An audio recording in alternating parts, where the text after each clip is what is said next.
Dear devotees and friends, today is the first Saturday of the month, December, and today we will study as usual the Astavakra Samhita. Friends, we started this, the freedom of the soul, that the chapter 20, and this 5th December is the last discourse on the Astavakra Samhita. We started to study this wonderful Vedantic scripture on January 2019. And all of you, those who are regularly attending this class, the Astavakra Samhita, you know that is a beautiful way of explanation of the Vedantic truth. The Vivekananda Spiritual Center of the Hindu Temple of Greater Chicago, Lemont, relentlessly they are trying to spread the ultimate goal of spirituality, knowledge of oneness. I congratulate them and thank them, and from January onwards we will have another scripture, maybe Narada Bhakti Sutra.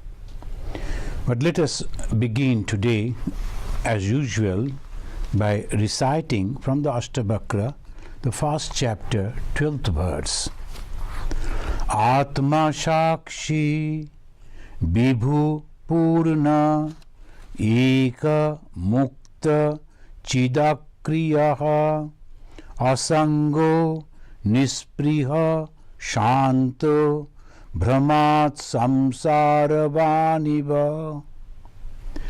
This verse, every time, whenever before starting, we recited, we chanted, because this verse contains the whole gist of the Astavakra Samhita. It speaks about the Atman, and except Atman, except the Self, except that Brahman, nothing and nothing remains.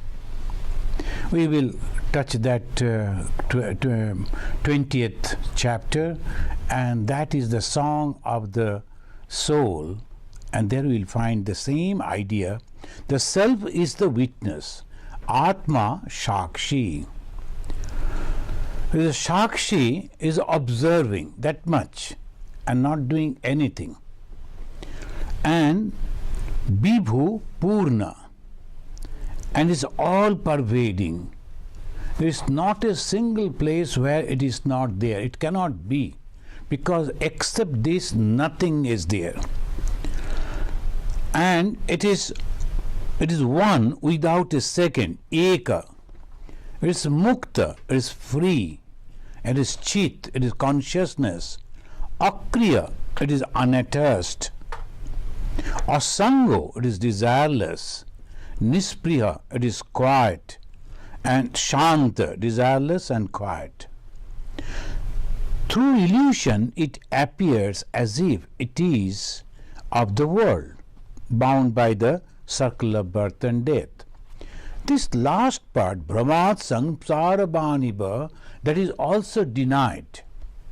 When we are studying this, the 20th chapter, we will find to that.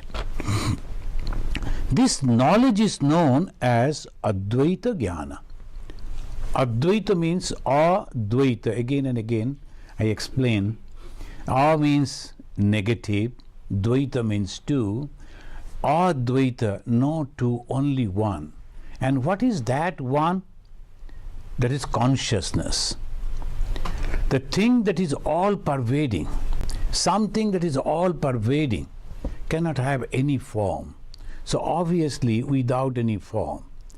And without this, nothing remains. Nothing is there.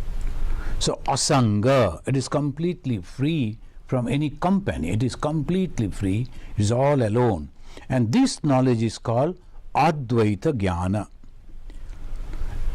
And we know the very famous king Janaka, he was interested to have this knowledge, to understand this knowledge, to realize through this path. And he heard that this knowledge can be achieved in a blinking of an eye, just a wing of an eye. So he requested Astavakra Rishi, and he was a great Acharya, and also the Janaka was prepared, ready for this knowledge.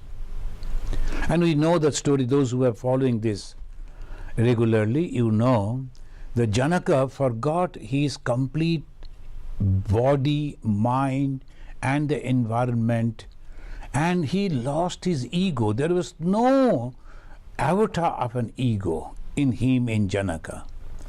He was just standing and waiting for the Guru to teach, and the Guru came and a Guru taught like that. So Ascharya Bhakta Kushalasya Labda. About the Shankaracharya it says, here we can apply those words, Ascharya Bhakta. The Astavakra is a wonderful teacher, is a great teacher. And in a very simple way, he taught this Advaita Jnana, and the student was also the same, Kushalasya Labda. He was very, very intelligent to understand it. Immediately he understood it. Bhagavan Sri Ramakrishna, he simply touched Narendranath. Afterwards, who became the famous Swami Vivekananda. Only one touch, immediately that young boy of 17, 18 years, immediately he merged into deep samadhi. And it continued for 3 days. Nirvikalpa samadhi. He sees everything is nothing but the same self. How it was possible? Because he himself was already prepared.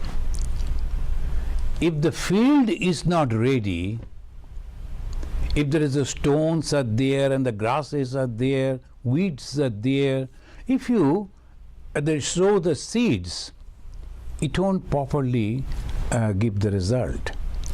So the human mind should be ready. And that how to make it ready? As a purification. What is that purification? Withdrawal of the senses from the sense objects. That is called purification. So in the 20th chapter we find this, that it start with the first chapter, it start with 3 questions. And always the Hindu scripture you will find there are some questions, and then they are giving the answer. In the Vivek Chudamani, the another wonderful the treatise by Shankaracharya, there also the 7 questions a student is asking, Shishya is asking, and the Guru is developing, giving the reply, and that is the whole book. Astavakra also started with 3 questions: how to acquire Advaita knowledge, how to get liberation from bondages, and how to develop renunciation. So these are the 3 questions the Astavakra and Janaka asked to his Guru Astavakra, and Astavakra gave the reply. It ends with the freedom song of the soul. Freedom, freedom, the song of the soul. Swami Vivekananda said. And complete freedom. And that is the joy. And joy is expressed through the song. And what is the song? We will read it in the 20th the chapter. The freedom from all attractions towards the worldly objects and seeing nothing but the self. Freedom from bondage. So what is the bondage? Bondage means attachment. What is this attachment? Possession. I love this thing, this photo. I don't like to lose it, so I am careful. So every time I am watching whether it is all right or not, taking care of it, everything is a bondage. And similarly, including my body is a bondage. The mind, the thoughts are also bondages. And like that, all relations are the bondages, because this is not true.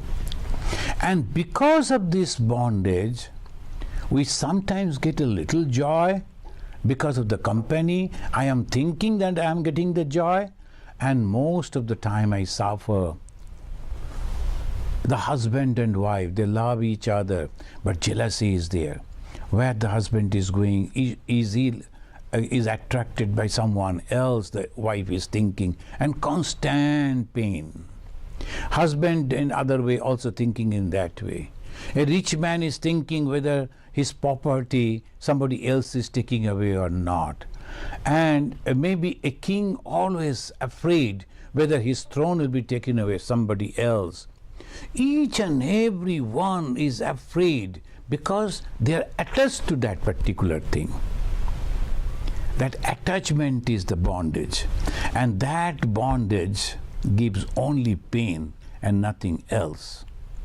So after the suffering, some people, kaschid dhira, and some people, and they start understanding, is this true life?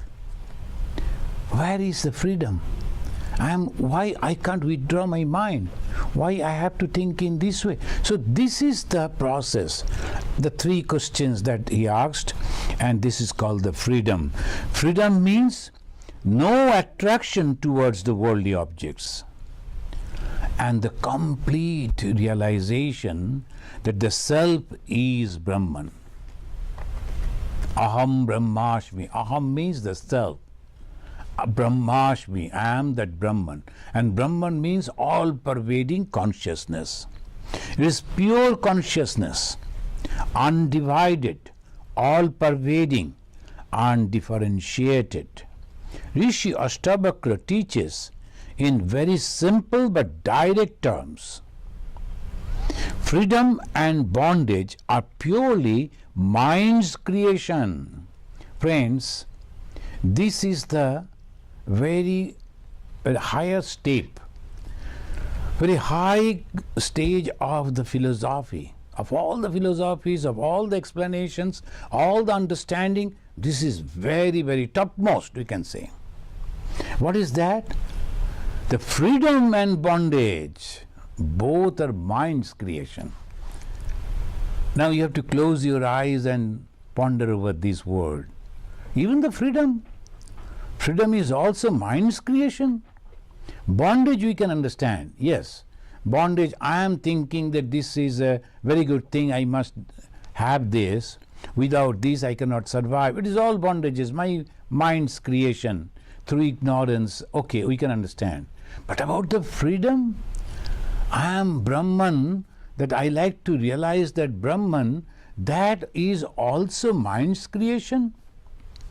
But here, Astavakra, he says these, freedom and bondage are purely mind's creation. And friends, very interestingly, tomorrow morning we'll be discussing about the Yoga Vashishta. The Guru, the Vashishta Muni, is teaching Sri Ramachandra, the young prince. And there also he is telling, O Rama, all this creation that you see is your own mind's creation. So that is the highest level, Yoga Vashishta, Astavakra, and they go take us, our mind, to that highest level. And it says freedom and bondage are purely the mind's creation. Consider yourself free, you are free. And there is a verse, Mano eva manushyanam karanam bandha mokshaya. Sometimes some people, they suffer and they are crying, particularly ladies, where they will be crying, and they are going on pondering over that, remembering that particular thing that gave the suffering, the cause of suffering, and goes on crying. Who is suffering? I am crying. Why? Because I am going on thinking on that particular thing which hurts me, insults me, and creates the frustration within me. And suppose I don't think, you are free. So this is the only thing. When I suffer, I take my mind to that, and I think that this is the thing that causing the pain to me. I create all this. And then I suffer. Some people said something about me. And immediately I start wondering why he should say like this, what are they? Then I feel insulted, then I am suffering. What I am thinking, suppose I don't, then there's no problem. I think I told you that story, that in Andaman, there was a drunkard every day. He used to come and lie down just in front of our temple. And in the morning time, he used to sleep, and we and all the boys hostel, we used to lift him, and he is sleeping nicely. We used to lift him, and near that there was a grass patch was there. We used to take him over there and leave over there. And then we will come and clean the temple and the shrine and start the prayer, and then he will get up and find himself, hey, I am here under the open sky, and he will understand that we have lifted, and he will go on abusing us in Telugu language. But Telugu he never knew. So we were just thinking, oh, he is doing something. Of course, through the gesture, we could understand he is not happy with us. But still, we were not affected. But one boy came and he said, Swamiji, he knew Telugu. Then he said, Swamiji, hey, don't translate. No, if you translate it, those words will cause suffering to me. And if you don't translate, those words are nothing to me. So this is the way we have to handle. If I am not understanding that language, there is no problem. And if I am understanding that and then brooding over that, then creating the problem for myself. So that is called bondage. Bondage is nothing but mind's creation. And what about liberation? We will come to that afterwards. The self, the consciousness, the Brahman play as if by becoming multiple subjects with the power of the Maya. How to get it, drop it? How to get rid of it, that is the discussion all through the first and second chapter. We have understood that he is teaching his disciple, and the third chapter he teaches the only thing that is the way we can become free, detachment. That is the only way, detachment. And if I am not attached to that, there is no suffering. As I was giving the example, because I don't understand the language, nothing is affecting me. So that is the way. Now suppose I understand, and then I disassociate with those. Let him say, that is nothing for me. Though some people are appreciating me, some people are criticizing me, but I must be sure that whatever I am doing is good for myself and for the society also. I am not doing anything wrong. So by that way, when I am convinced, I can disassociate with the appreciation and the criticism. I am not affected. That is called detachment. And that detachment in the third chapter, the Guru is teaching, that is the only sadhana. That is the only spiritual path, only spiritual practice by which one can follow the path of knowledge. Detachment, detachment, detachment. I am not this body, I am not this mind, I am not these senses. Like that, no, not this, not this, not this. Mano buddhyaham kara chittani naham. Shankaracharya is telling. The beautifully he is singing that. Again and again we have to repeat that. Mano buddhaham kara chittani naham. Nacha shotra jubhe nacha ghrana netre nacha vyoma bhumi na tejo na vayu chidananda rupa shivoham shivoham. I am the Shiva, I am the auspicious, I am the auspicious. Constantly when you are thinking like that, all the small little things can't affect you. Nothing will come to you. That is the third chapter he taught, the detachment. In the fourth chapter gives the idea about the self. Now I am detaching, giving away, and what I will get? Like a leech, it teaches, Vedanta teaches, that you should move like a leech. The leech from one end is holding a small leaf and then searching for the another. When it is sure that it can go to that, then only it will lift this leg and go to the other one. Like that the mind moves. If I am not getting something positive, something to hold on, I cannot give away the other thing. How to? What to do? This is what to hold on. Atman, the self. So in the fourth chapter, third chapter, he is teaching how to withdraw the mind from the objects, detachment. Then to hold what? The self. Gives the idea of the self. Fifth, sixth, it teaches how to realize the self. That is the teaching going on, and how to understand the falsehood of the world. That is vichara, vichara, vichara. The vichara means constantly analyzing. So when we are analyzing the thing, that these are all transitory. These are all false. They say mithya in Sanskrit, they say mithya. Mithya means false. In what sense? That means it is temporary. It is a temporary thing, that is why it says it is mithya. But satya mithya in general way, the truth and the false as we think, it is not like that. Here the truth means eternal and false means temporary. So he is teaching like that.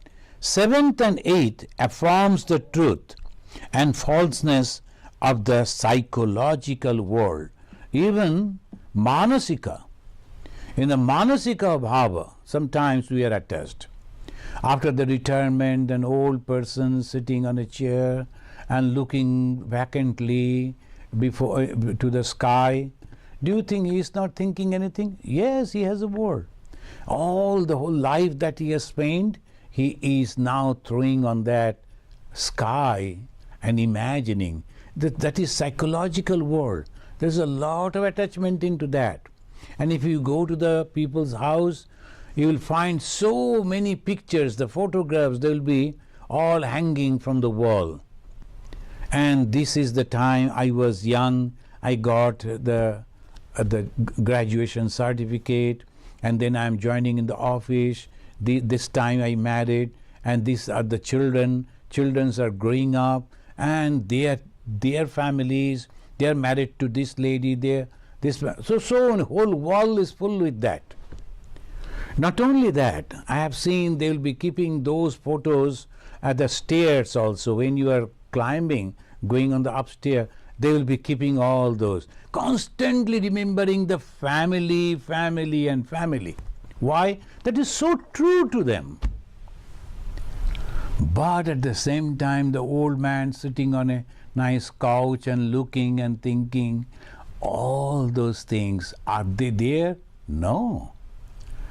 The little small kid, the grandchild which was playing on his lap, now she is or he is a big person and never comes, never visit. Maybe once in a while will be calling, hi dad or hi grandpa, that much. But still I am thinking, this world is permanent and this is my world. I don't like to live this. I like to protect these people, and that is called Maya. This is the Maya. I am thinking and going on making these bondages. The cocoon is making, it is from its own saliva and making that, entering into that, closing it and can't come back. And it is dying over there. So that is exactly what happened for the samsaris. They cannot think anything else but this. Constantly this. When they are very much painful, it is impossible. They go and drink or take the drugs to forget it. But again, that is also for a very temporary period of time. Very after some time, again those thoughts are coming, tormenting his mind. So that is why Astavakra Rishi says, control your mind, withdraw from the object, and then wake up, man, wake up. You see, all this is nothing but Maya. It was not there, it won't be there. So this is the way it is teaching, and the falseness of the psychological world. 9th and 10th affirms the unreality of the intellectual and ethical world.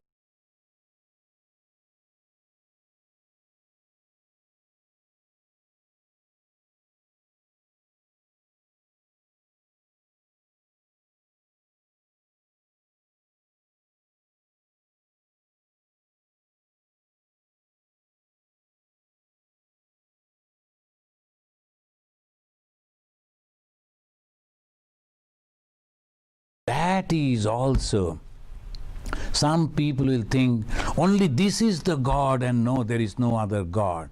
And they will go on writing in favor of that. If anybody is criticizing, immediately is angry. He will create a group and go and fight with them. This is the problem. You yourself is bound and thinking that you are free. What is that? So that is the Vedanta. Vedanta is the ultimate truth. Vedanta teaches it is the you only, and you are that consciousness, not selfish you. It is a you which all pervading. So that is that you. It's not the little you. It is all pervading the you, which that is the you. That is called over here the falseness of the intellectual and ethical world. Sometimes some people they think that if we go bathe in a holy river and then go and put some marks on the, particularly the Hindus, they do marks on the forehead, then give a little charity, doing this charity, and like this, and reading some holy books, but my religious life is over. No. That is no ethical, that is good. You are not telling lies, you are not hurting others, that is good. But where is knowledge? Have you understood who you are? Friends, I am talking from the point of view of the Advaita Jnana. So this Advaita Jnana always goes on inspiring you to know yourself. Tattvamasi, Tattvamasi, Svetuketu. The father, the teacher is asking his disciple, his son, O Shetuketu, know that you are Brahman. Don't think I am your father. Don't think you are my son. Don't think this world is there.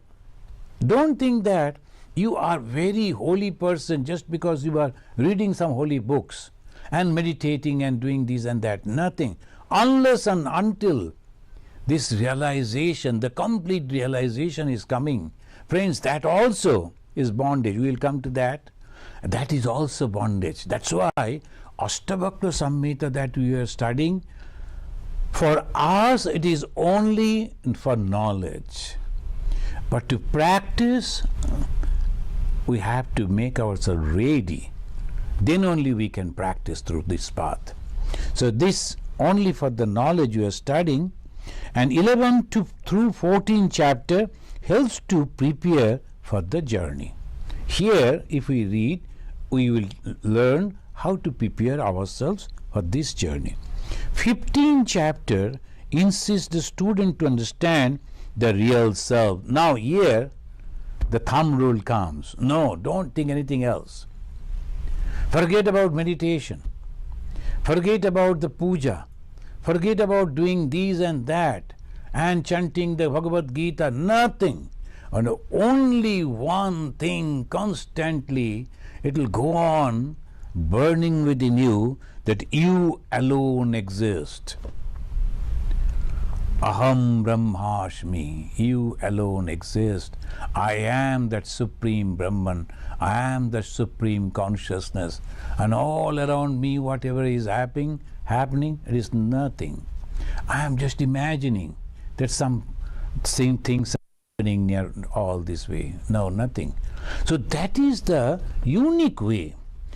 Advaita Jnana, it takes us to very high level, And then finally it comes that you alone exist, eka jiva vada.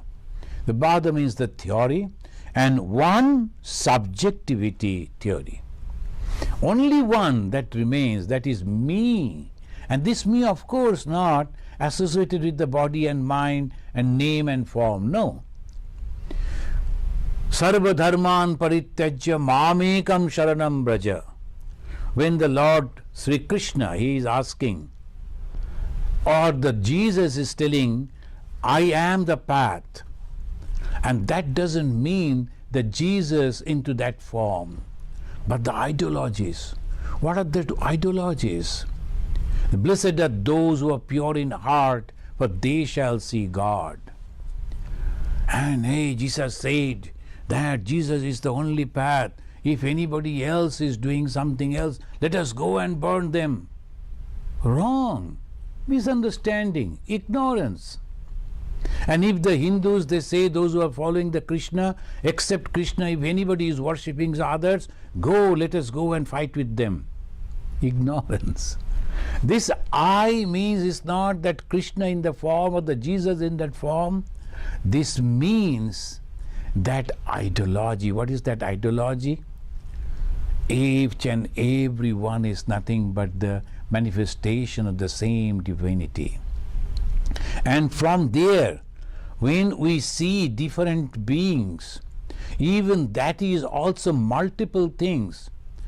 From there I have to make a leap forward, and he say, Eka aham tishtami, I alone exist. And who is this I? The Supreme Consciousness. The Supreme Consciousness. I don't have any desire. I don't have any emotion. I don't have anything, any dream or anything. Just pure consciousness and nothing else. That's called here that say Ajatavada, no creation theory. Friends, if just for our knowledge we can remember, one theory is called Eka Jiva Vada, that is one subjectivity theory. Another Ajatavada, no creation theory, either pratibhashika or vyavaharika. When sometimes we see this, the pratibhashika means apparent and vyavaharika means real. That's why it is so difficult. Shankaracharya brought it down a little, toned down, they say. And the pure milk is so difficult for many to digest. So what do? They toned it down. So like that, Shankaracharya toned down and then gave it to us. Swami Vivekananda made it more simple for us, and he spread it all over. So the pure Vedanta, the Eka Jiva Vada, Ajata Vada, it was only for a handful of people, those who could really understand, those who already purified their mind and reached on to that. It is for them. So they used to say that all these theories were for the people who used to live in the forest and the caves. And Shankaracharya gave it for some people, saying Jivan Mukti. That is the idea. You should be free while living. Liberation in life, the Jivan Mukti, Sukha Prapti, Hetavi, Janmadharitam, Shankaracharya said. Only to understand and to enjoy the freedom while living, that was the Shankara. And then Swami Vivekananda said, try to realize the same thing in everything you are serving. So he gave that the self-confidence. Don't think you are weak. Don't think you are ignorant. Don't think you cannot do it. That's another level of thing. It gives the tremendous force for all the people everywhere, whatever may be the religion or maybe the language, whatever it may be. It is nothing. Yeah.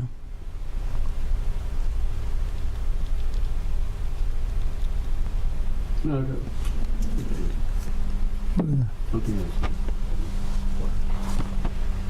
Oh, that is the That we have to understand. So sorry for the interruption. So this is that pratibhashika and vyavaharika, this apparent and the real. Friends, continuing the tune of the 19th chapter,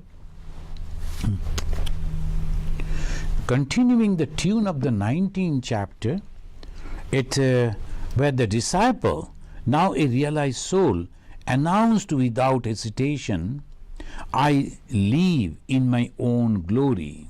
In the 19th chapter we have already studied, and in Sanskrit beautifully it has been expressed, Swa Mahimni Sthitasya Me. Swa Mahimni Sthitasya. Own glory. I live in my Sthita. Sthita means living. Me, I, living in my own glory. What is that? Is it ego? No. I am that self. I am that Brahman, that all pervading. Bhagavan Sri Ramakrishna gave us the glimpse of it. And he told that when he was praying in a duality form, he was praying. Yesterday one gentleman was asking that through the path of devotion, if we practice the path of devotion, whether one can realize the oneness of the reality. Advaita Jnana. Bhagavan Sri Ramakrishna said yes. And in his own life, he realized that he was worshipping the goddess Kali, the pure Dvaita Bhava, the mother and the son, the goddess and the devotee. But at the time of realization, Sri Ramakrishna saw that the divine mother Kali, whom he used to worship, the temple, and each and everything of this universe melted as if in a huge light, the waves of light. That's the light of knowledge that came and also entered into him. He also merged into that. There was nothing but the one consciousness. From the duality to the unduality to the Advaita knowledge. And that is called Sa Mahimni Sthitasya Me. In that glory he is living.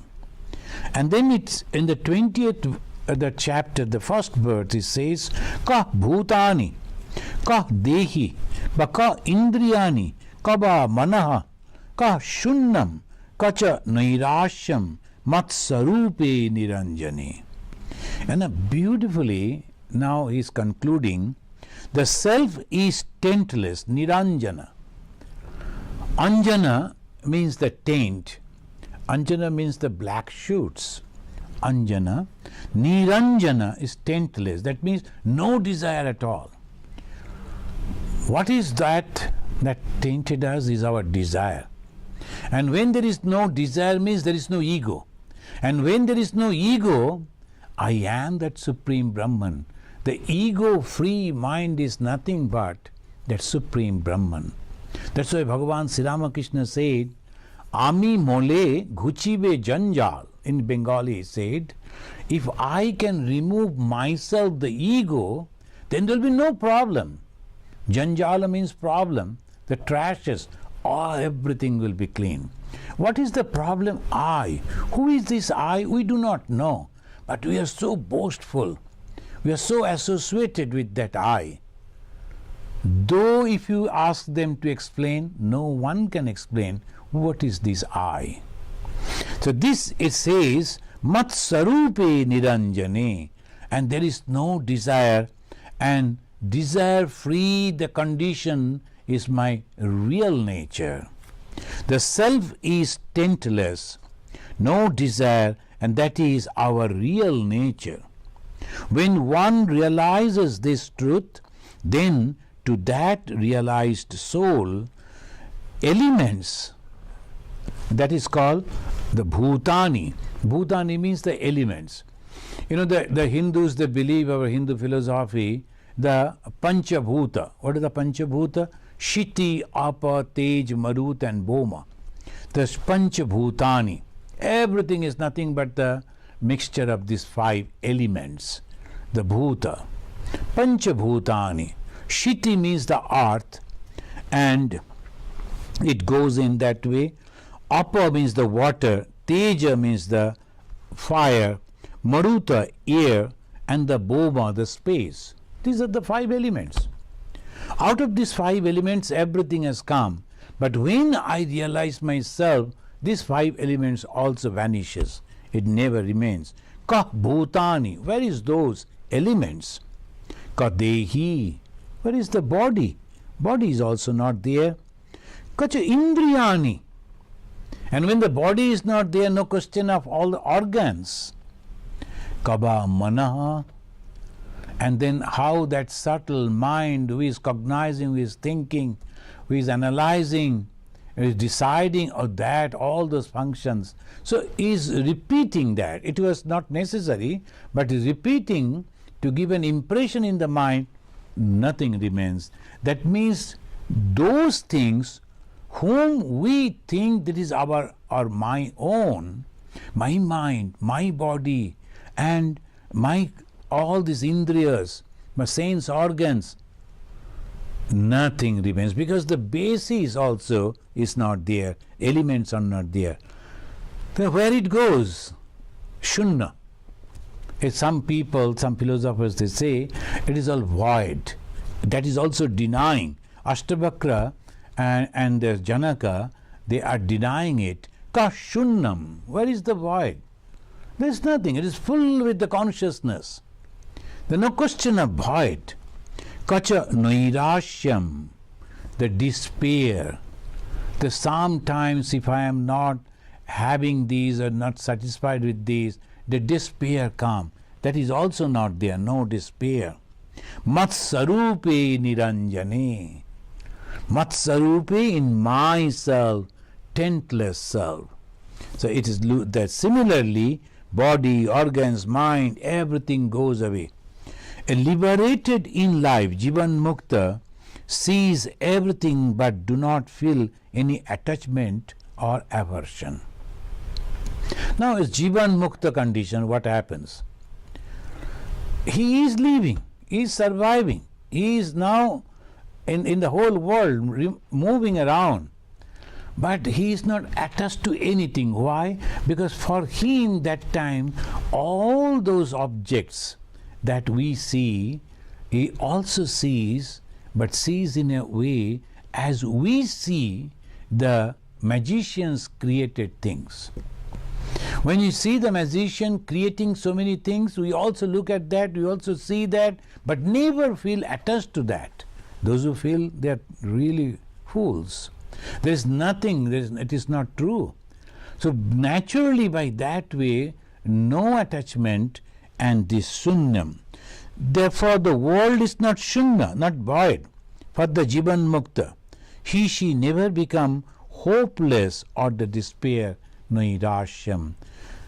There is no desire, and the satisfaction, the desire is not satisfied, then only we suffer. And in the 4th verse of the chapter, a very bold statement is given.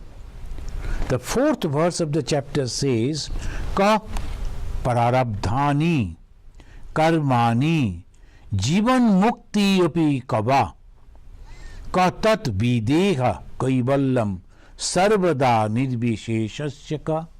Friends, this is the ultimate truth the Astavakra wants to give us. You know that the Hindu philosophy is standing on this karma phala, the theory of karma, and naturally is the rebirth theory, theory of reincarnation. The theory of karma and theory of reincarnation, on the basis of that the Hindu Dharma is standing. And from that it takes us to the liberation towards God, who is always eternal but separate from us, and the God that I can go and merge with it, and like the wave of the ocean, it is as if separate from the ocean, but it is a part of the ocean. It goes and merges with the ocean, and though the ocean, the waves are not ocean.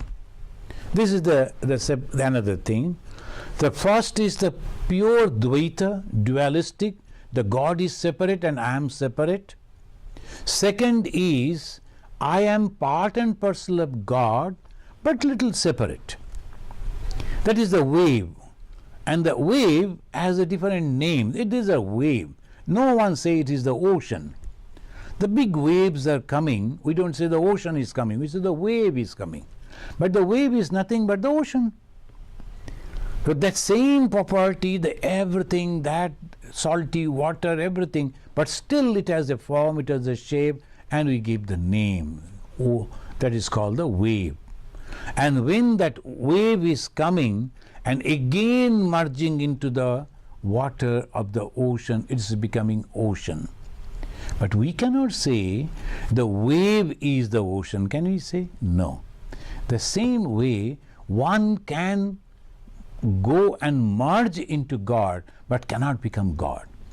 The other day one gentleman has written a question in the Turiyananda Ji Maharaj is writing, the Jiva can go and merge with the God, can realize God, but Jiva can never become God. How it is? It is like this. The wave can merge into the ocean and can become that way, but waves are not ocean. This is the way we have to understand. But here it says, Ka prarabdhani. That is a completely different level. Completely different level. Ka prarabdhani. Where are my... The prarabdha means the result of the past karmas. I was never born. I was eternally free. I am that Brahman. So no question of the actions that I performed in my previous life. No question. How that can be? No prarabdha karmani. Jivan mukti api. When I am thinking of the mukti in this life, that means the conception of bondage was also there. And what is that bondage? Bondage means desire for the worldly things. When I was not born at all, never changed at all, and why should I crave for other things? I am the only. So Jivan Mukti conception is also denying. Katat videha kaiballam. There is another conception that if you cannot get the liberation while living, you will surely get it when you are dead. So that's called koiballa, after the death, because you are going on performing good deeds, so that will accumulate and you will get the liberation. But if not as a Jivan Mukta, you will get the liberation after the death, because after the death you need not to come back, you will never come back. That is all conception. So Kaiballa Mukti, Jivana Mukti, etc. But the moment we talk about the Mukti, that means we have an idea of the bondage. So when you say that there is no God, that means you have the conception of God. So that is always we have to understand that when we say this is not there, that means I know what is that, and that is not present here. So that it is also denying.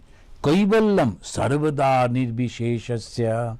And that is constantly I am there. And it says in the 4th verse, it says, to a man of self-knowledge, liberation in life is a contradiction and is as much a creation of ignorance as bondage.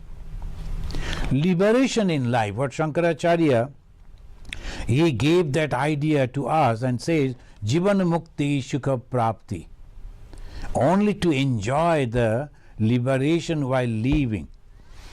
But Astavakra is denying that too. And he is telling it's a contradiction. Because that means I was born, where I was born, in what form, how it is possible. Except me there is nothing. Born means you have to have the conception of a duality. It is not. It is a contradiction, because the man of liberation, a self-knowledge liberation, it cannot be. He denies life itself, and he denies the liberation altogether. When there is no life, there is no bondage, no question of liberation. Liberation presupposes bondage, but the self is ever existent, ever unborn, ever free. It has never been born. It has never been in bondage. The idea even of liberation is consequently a serious limitation to the seeker of wisdom.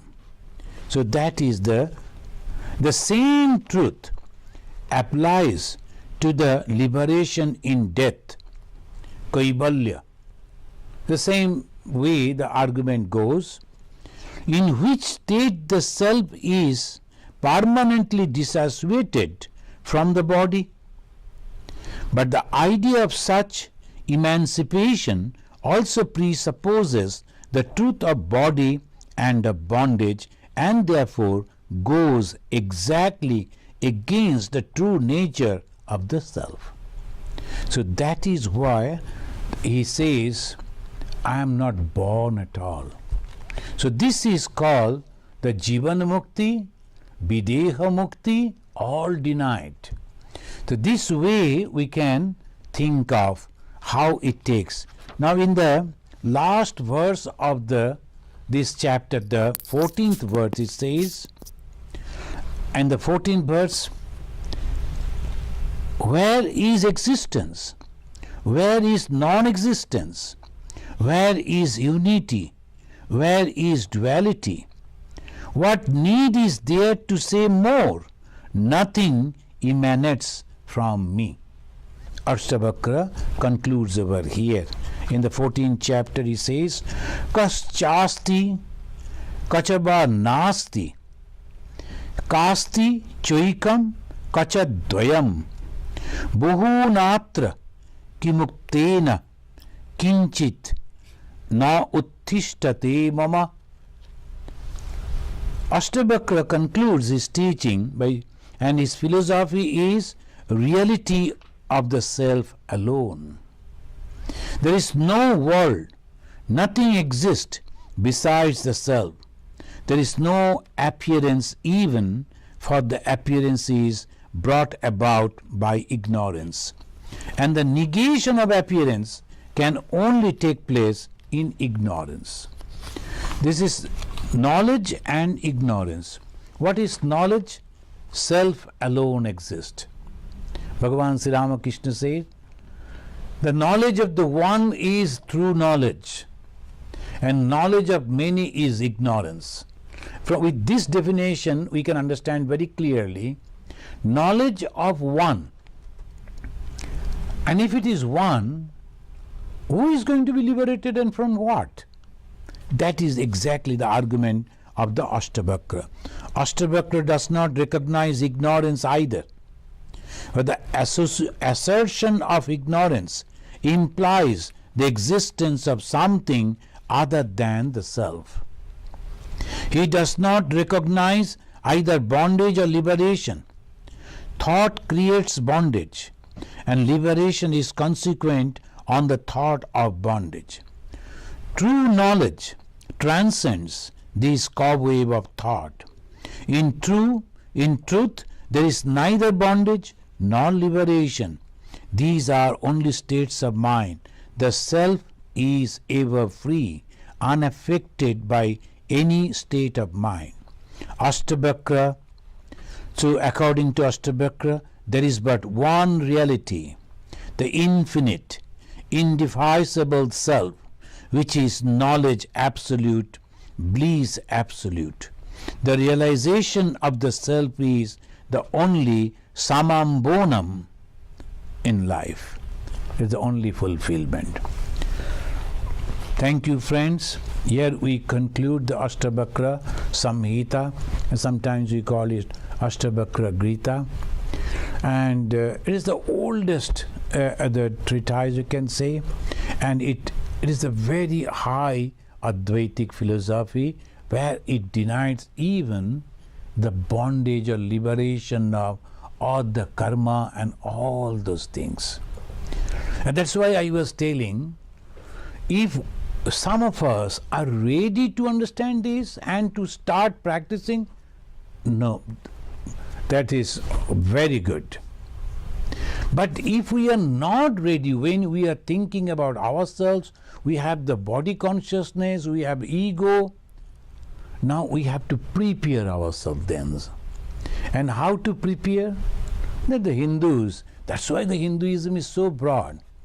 It has given the duality, it has given the path of unselfish work, and it has also given the path of knowledge and path of meditation.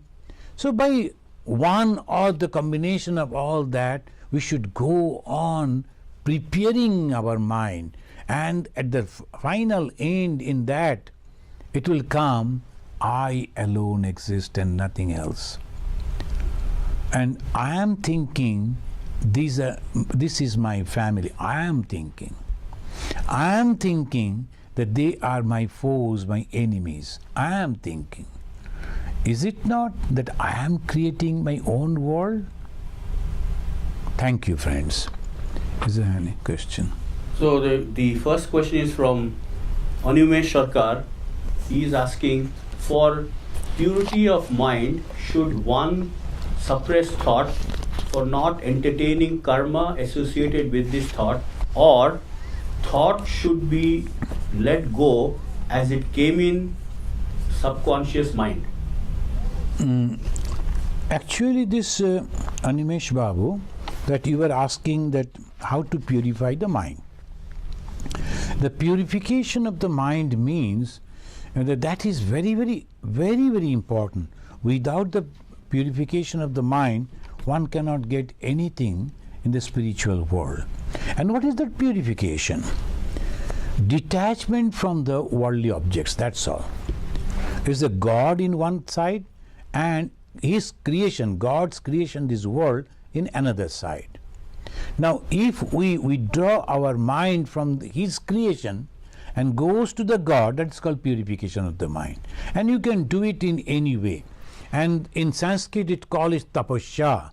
This process of withdrawing the mind from the objects is called tapasya, austerity, the spiritual practices. These are all that. And there they say, in the morning you better meditate, then chant some bhajans, also read the Holy Scripture, have the company of the holy people, and by also help the poor people, that you are thinking that I am helping the God, the living gods and goddesses.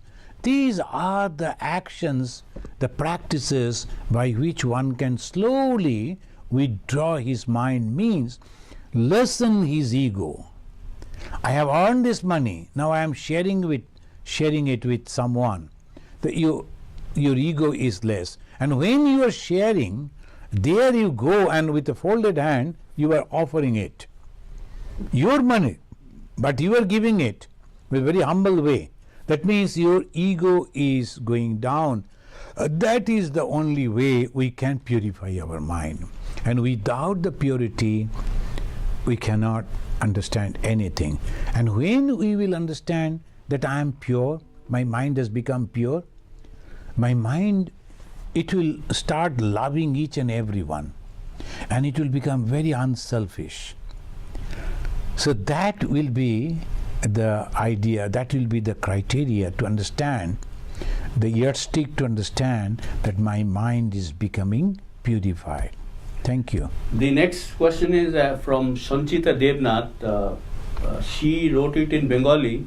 One of the volunteers quickly translated for me. She is writing, I have listened through all the sessions of Kathamrita in Bangla Bhavan.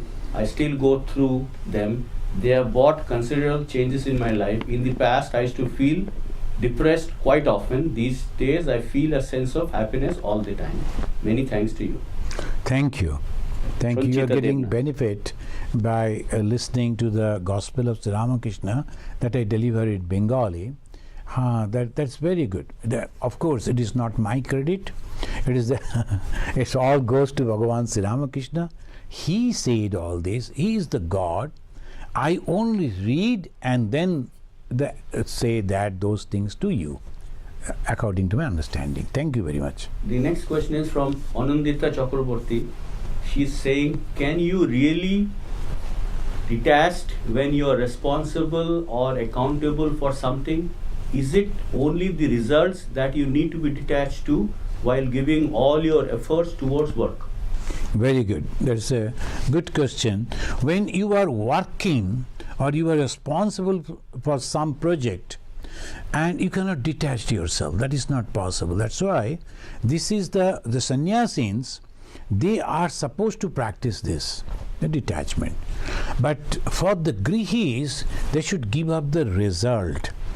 For the sannyasins, also the work or the many work that we are doing, we are not attached to that work. Means that if that is not there, I will die, what will happen? And the grihi also can think, and the householder can think, though I am doing it for the promotion, if I don't get the promotion, I'll be frustrated. No, not like that. This opportunity has come to me, this is the responsibility, I will perform as best as possible, and after that, if I am not getting some appreciation or the promotion, doesn't matter at all. I am confident that I did the job perfectly as best as possible, and that is called the detachment. This way also we can practice this detachment when we are active. The next question is from a user called as Top 10. He's asking, he or she, if anyone see the Saguna God, is that means liberation? Question mark. Or one must realize the Nirguna is the ultimate because in Saguna duality exists.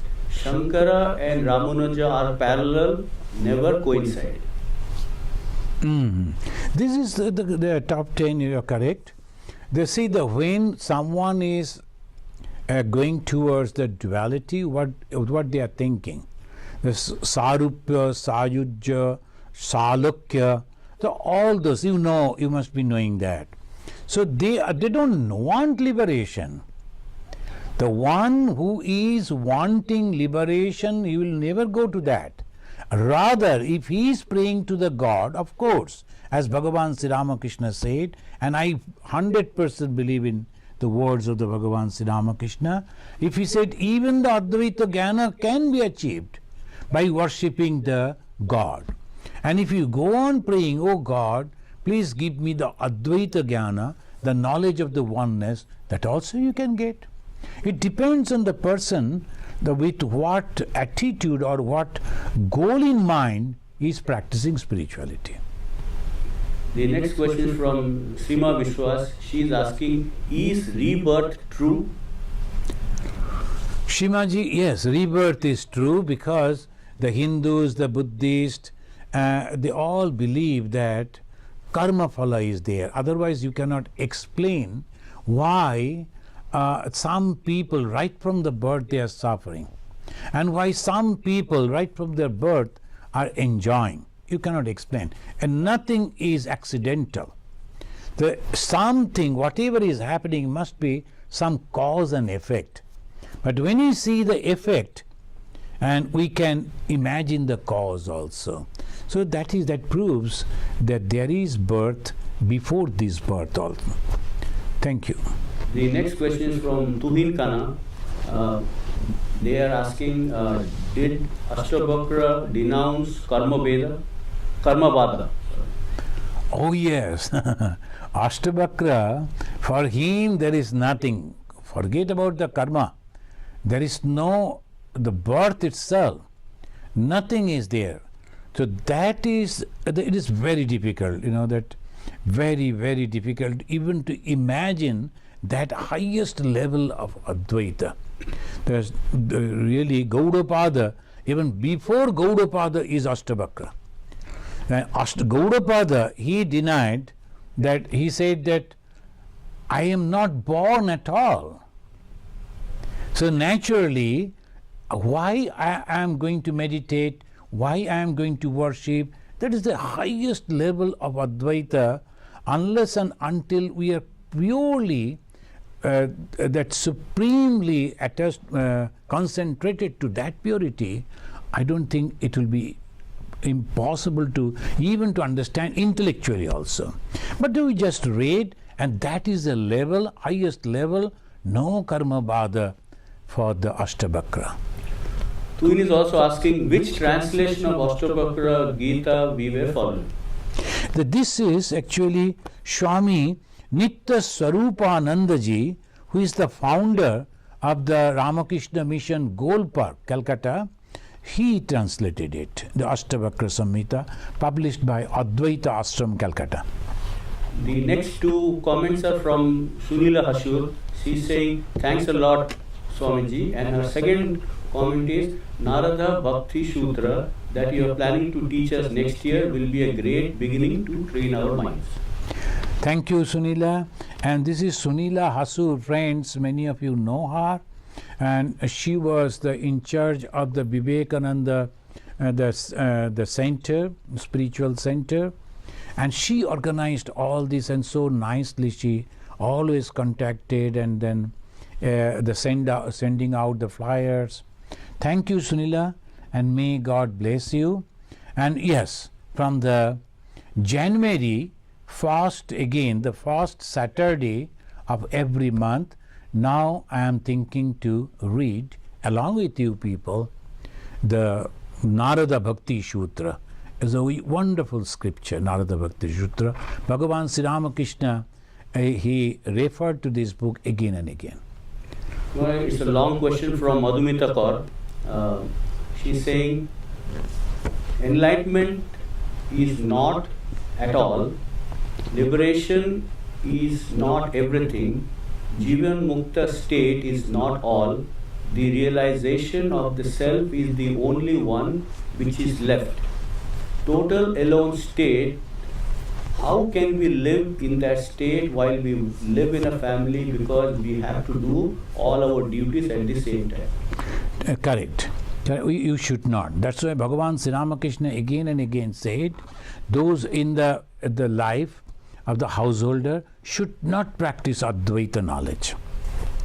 This is only meant for the Swamis, and that too very high standard. Again and again I am telling, unless and until you are prepared to understand these, that I am not the body, I am not the mind, I am not the senses, I am not born, I don't have any karma, I don't have any bondage.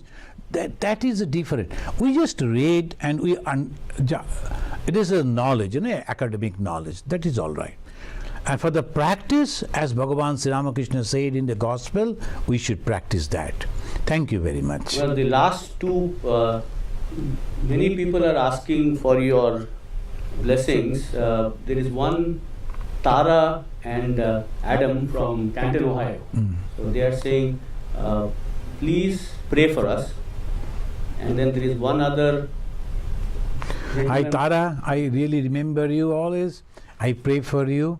And if possible, from here I am asking you, please give me a call and we will talk, or write to me, and stay well. Thank you. And then Vishwanath Roy from New York is also saying, please pray for me. Thank you, Vishwanath. Sure, I will pray for you. And right now I pray for you. And prayer has a very good effect. I will pray to Bhagavan Sri Ramakrishna and Ma Sharada, that Tara, Vishwanath and Adam, all of you become happy. And whatever you have the prayer, the 1st January is coming. That is a beautiful day. That is a very blessed day. In the 1st January, we are going to organize a retreat, and where very senior 4 Swamis, they will speak. The 2 are our vice presidents of the Ramakrishna order.